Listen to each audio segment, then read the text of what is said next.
Have you ever experienced elevated morning blood sugars even when you skip the evening snack? Well, your nervous system could be sending stress signals to your liver. Here's the clinical link between stress and stubborn glucose spikes. Hi, I'm Kay from Health Partners. So let's talk about the stress hormone cascade. When your brain perceives a threat, which could be a real emergency or just a really long carpool line, it activates your HPA axis. Your adrenal glands then respond by releasing cortisol and epinephrine into your bloodstream. This helps your body kind of get pumped up and ready to deal with the threat. Sort of like your body's built-in alarm system.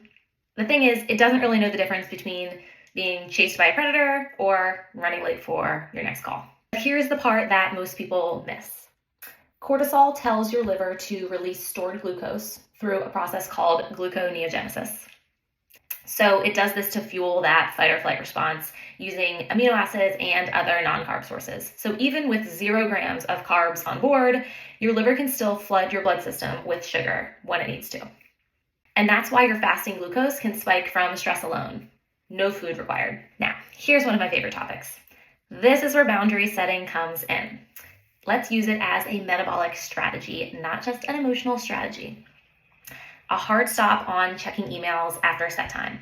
Chronic low-grade stress keeps cortisol elevated longer than acute stress. So make yourself sign off for the day at the end of your workday, 5, 6 o'clock, and don't sign on until morning if you can. Saying no to one thing this week that isn't yours to carry. We love saying no. Good. A 2-minute physiological sigh.